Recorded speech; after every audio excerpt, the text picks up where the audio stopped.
Seja bem-vindo, seja bem-vinda de volta, né? Bom dia, boa tarde, boa noite, no momento que você estiver assistindo essa aula. Bom, eu vou voltar aqui, nós estamos no segundo módulo, né? Estamos falando sobre direito do trabalho. No primeiro módulo a gente conversou um pouco sobre o histórico, né? Sobre o que motivou o surgimento do direito trabalhista. E agora a gente vai falar um pouquinho sobre as fontes, né? Sobre os princípios também que norteiam esse direito trabalhista. Afinal de contas, uma coisa que todo advogado, né? Todo operador do direito sabe é que quando nos faltam legislação, quando nos falta a legislação, a gente recorre às fontes, né, originárias e aos princípios do direito. Porque, querendo ou não, são ali os meios, né, as fontes de apego que a gente pode ter quando a legislação não é suficiente. E como eu falei para você, nós estamos passando por um momento, por um processo de mudança trabalhista, né, um processo de mudança, de adaptação do contexto trabalhista. Então também é necessário que a gente faça aí essas adaptações, né, na legislação. E também quando todo período de mudança, né, traz algumas imperfeições, e essas imperfeições, querendo ou não, a gente se apega também aos princípios e às fontes primárias, né, do direito ali. Então, indiretas também, né, do direito. Bom, vou começar com as fontes, né, do direito do trabalho. E aí, como fontes, antes da gente entrar no nosso país, a gente tem as organizações, né, as convenções internacionais. E a principal delas, né, que é formada ali na OIT, na Organização Internacional do Trabalho, ela foi iniciada ali em 1919, né, em Paris, durante a Conferência da Paz. E a OIT, né, ela funciona como uma agência das Nações Unidas para questões de trabalho, né? Então ela pretende proteger o emprego digno, as condições de trabalho, e ela faz deliberações ali que são votadas pelos Estados-membros. Então os Estados-membros eles se incorporam, né, nessa organização, e eles fazem ali assinaturas de decretos, assinaturas de convenções, de condições de trabalho, digamos assim, né? E aí, essas convenções e essas recomendações são seguidas também, até mesmo antes da Constituição, né? Antes da gente pensar na nossa Constituição pátria, a gente pensa ali fora do contexto do Brasil, a gente pensa nas conferências, né, nas convenções internacionais, nas recomendações internacionais, tá? E o Brasil, ele entra nesse ponto porque ele é signatário da OIT, né? Ele é membro, ele é Estado-membro, então é necessário sim que ele cumpra também. E aí logo em seguida a gente vem para a nossa Carta Magna, né, a Constituição, que é a maior fonte, né, hierárquica de legislação do nosso país. Ela traz aí as bases do trabalho, principalmente no artigo 7º, né, que postula ali todos os direitos trabalhistas fundamentais que a gente conhece, né, que a gente vai detalhar com calma depois, mas todas as legislações vão se pautar no que está na Constituição, né, principalmente tudo que vai estar ali, todo o sistema trabalhista vai se pautar na Constituição, no seu desenvolvimento, tá? E aí, logo abaixo da Constituição, a gente vai ter as legislações infraconstitucionais. E aí, essas legislações infraconstitucionais são as leis específicas que a gente conhece. A principal delas é a CLT, né, a Consolidação das Leis do Trabalho, embora a CLT ela seja de 43, então ela é ali do contexto Vargas, né? Nós temos aí muitas alterações da legislação já, né? Afinal de contas, foi como eu falei, né? Nós passamos por várias alterações, momentos diferentes do trabalho, e cada momento desse necessitou de uma alteração. Então hoje nós temos várias alterações legislativas, a última agora que nós tivemos, a reforma trabalhista, que também incluiu, né, a ideia do empreendedor, né, a ideia do trabalho para si próprio, né, em alguns momentos ali, as realidades de teletrabalho, de trabalho à distância, de home office, uma série de contextos que estão realmente inseridos na nossa realidade hoje e que fazem parte aí da legislação infraconstitucional que abarca toda a nossa consulta quando a gente fala de direito do trabalho. Tá? E abaixo das legislações a gente vai ter decretos e normas do Poder Executivo, né? A gente tem alguns decretos aí que vão regulamentar questões específicas da legislação que foram incluídas ali para posterior detalhamento, né? A gente sabe que na legislação não dá para se detalhar com tanta precisão algumas coisas. Então a gente tem, por exemplo, um decreto que regulamenta o Vale Transporte, o decreto que regulamenta o 13º salário, um decreto que regulamenta o uso, né, portarias, por exemplo, que regulamentam o uso da proteção, dos equipamentos de proteção individual.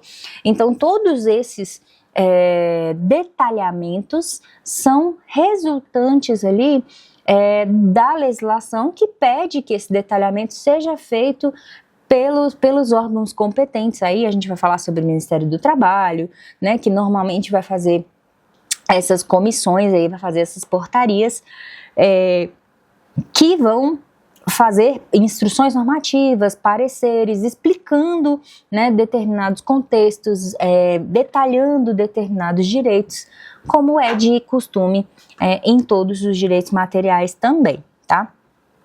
E aí, o direito do trabalho, ele ainda tem uma particularidade, que é a possibilidade de entrar em fontes negociais, né? Além só da gente ter as fontes formais, a gente tem também as fontes negociais, que são os contratos, né? Querendo ou não, a gente tem os contratos individuais de trabalho, que são uma norma, né, que fazem lei para as partes, como a gente aprende no direito civil, e a gente tem também as convenções e os acordos coletivos, né? Então, assim, não só as fontes formais, mas principalmente as fontes negociais de trabalho fazem diferença quando a gente está conversando sobre direito trabalhista. Afinal de contas, são detalhes específicos ali que vão contar para cada categoria de trabalhadores, né? E aí eu vou distinguir um pouquinho para você entender já essa noção de convenção coletiva e de acordo coletivo, né? Qual é a ideia? A convenção coletiva, e aí a convenção é dada por um coletivo, né? São sindicatos ali de profissionais, tanto de empregadores quanto de empregados, que fazem um acordo, né, que fazem traçam um paralelo ali para toda a categoria, tá? Já o acordo, ele é firmado entre o sindicato profissional e uma empresa apenas, né? Ou duas ou poucas empresas, mas não com a categoria num todo, mas é firmado apenas com quem está ali naquela reunião para firmar aquele acordo. Tá? Então, existe uma diferença, né? Por exemplo, entre uma convenção coletiva que trata sobre,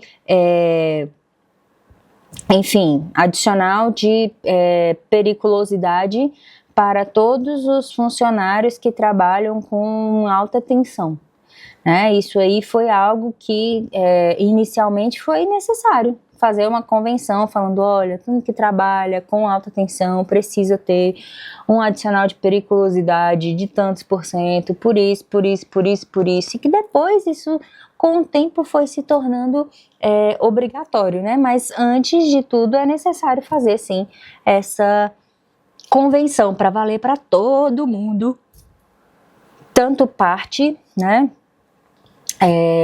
Tanto empregado quanto empregador. Tá? Outra coisa que também é uma fonte normativa é a sentença, tá? Sentença judicial.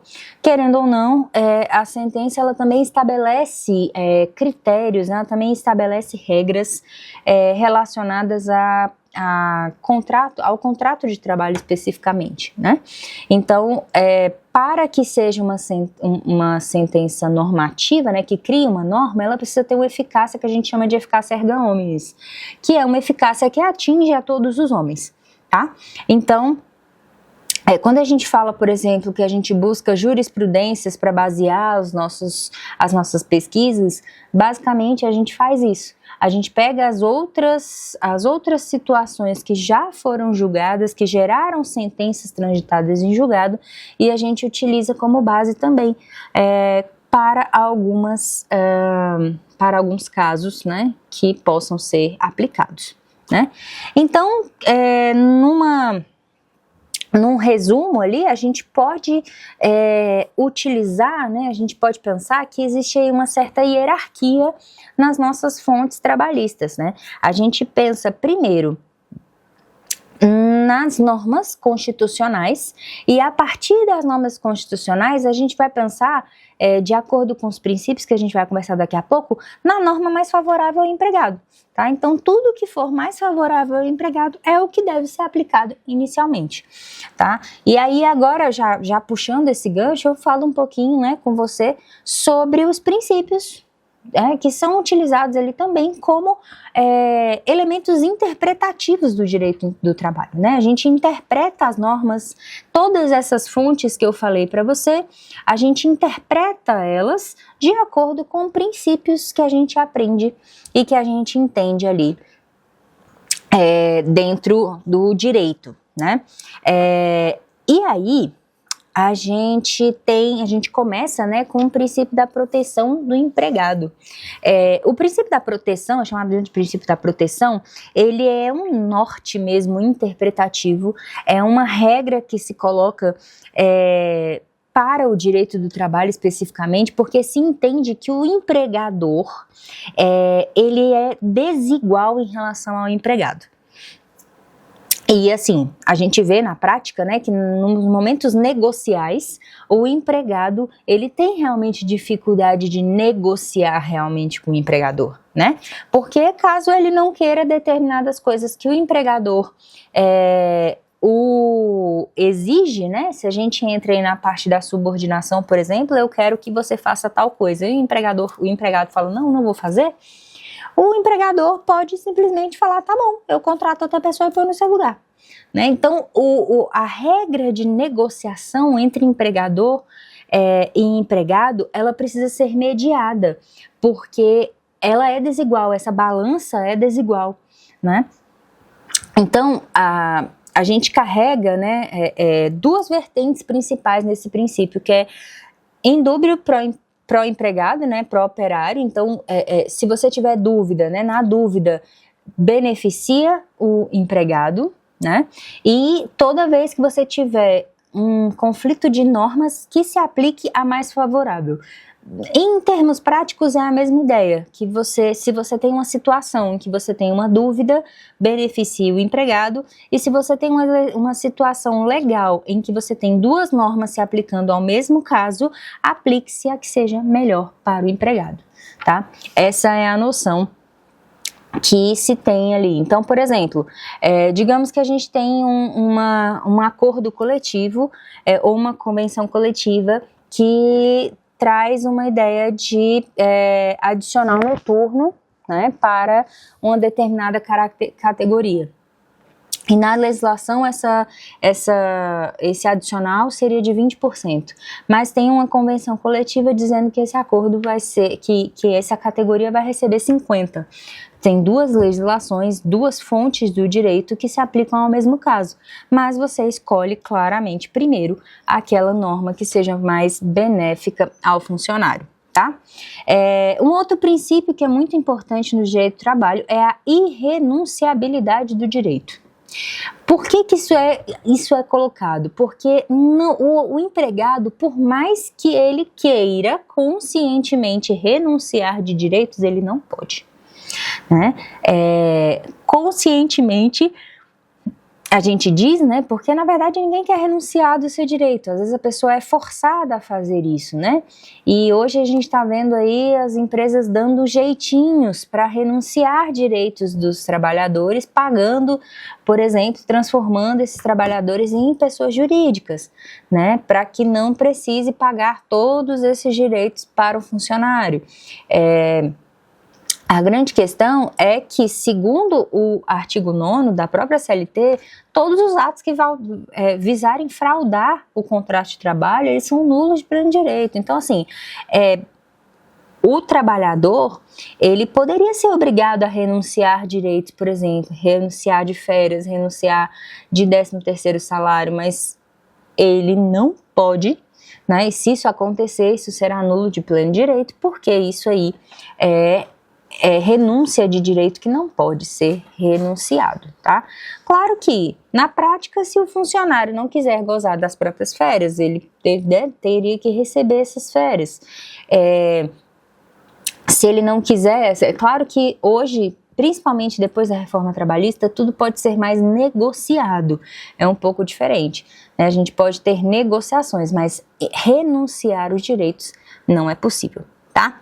Outro princípio importante é a continuidade da relação de emprego. Então, é necessário, sim, que você mantenha o máximo possível a relação de emprego se não está tendo nenhum problema ali, né? A ideia é que todo contrato de trabalho ele é feito para ser indeterminado, né? Exceto aqueles contratos de trabalho que são feitos para temporada, contratos de experiência, que são contratos que têm prazo determinado, né? Agora, quando eu contrato um funcionário e teoricamente ele está trabalhando bem, teoricamente está fazendo bem, eu não posso, da minha cabeça, falar, hoje eu não quero mais essa pessoa aqui, eu vou mandar ela embora. Como é que fica a previsibilidade do empregado em relação a ter como se manter? Né? Eu faço uma dívida hoje e compro um carro para vir trabalhar e de repente amanhã meu chefe me manda embora.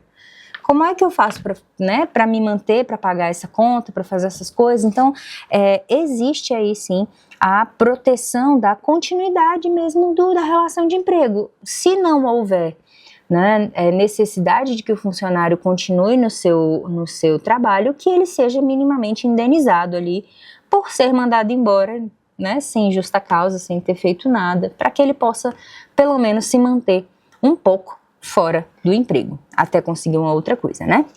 Um outro princípio importante é o princípio da primazia da realidade. A ideia no direito do trabalho é que o fato é muito importante, tá? Além do que está escrito, a situação fática fala mais do que o que está no papel.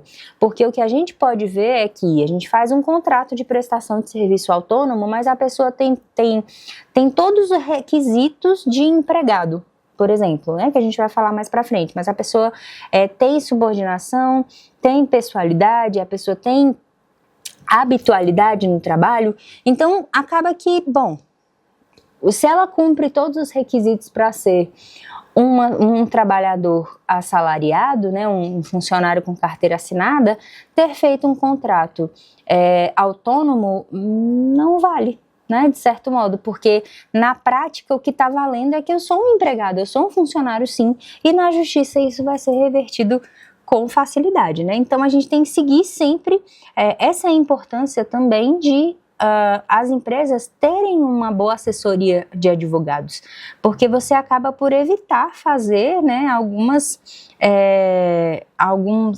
você acaba por evitar ferir a legislação sem saber, né, ou sem tentar ali não prejudicar a sua própria empresa, tá? Outro princípio que é um princípio importantíssimo não só no direito trabalhista, mas no direito como um todo é a boa-fé, né? Tanto nos outros ramos do direito quanto no direito trabalhista, a boa-fé é o que rege todas as relações humanas. Então, se a gente faz um contrato, eu vou partir do princípio que você vai cumprir sua parte e eu vou cumprir a minha, e ponto, né? A gente vai estar aí cercado pela proteção aí da boa-fé contratual. Então, se nós fizermos algo acabar com essa boa-fé, né? Se nós agirmos de modo a prejudicar a boa-fé, o nosso contrato também vai ser prejudicado de algum modo, né? E o último, para a gente finalizar, é a exceção do contrato não cumprido, né? Essa exceção do contrato não cumprido, ela basicamente é aquele conceito do direito civil, né, que diz que uma parte não pode, né, nenhuma da parte não pode exigir o cumprimento do contrato, das obrigações da outra parte, se ela não tiver cumprido as dela, né? Então, por exemplo, um empregador que deixa de pagar um funcionário, né, parei de pagar, eu estou sem condições, então atrasei o salário do meu funcionário, e o meu funcionário começou a chegar atrasado, né? Eu não posso, em razão da exceção do contrato não cumprido, exigir que o outro preste preste contas do contrato dele, faça o que ele se obrigou a fazer, se eu não estou fazendo o meu, né? Então, o contrato trabalhista, ele tem essas particularidades justamente pelo maior de todos, que é o equilíbrio entre patrão e empregado, tá? Então, essas são as fontes, né, que a gente conversou, e todos os princípios do direito trabalhista. Bom, todas as atividades já estão na sua plataforma, realize essas atividades. Qualquer dúvida que você tiver, pode enviar para nós na tutoria. Qualquer coisa que você precisar, eu também estou à disposição. Até a próxima aula. Tchau, tchau!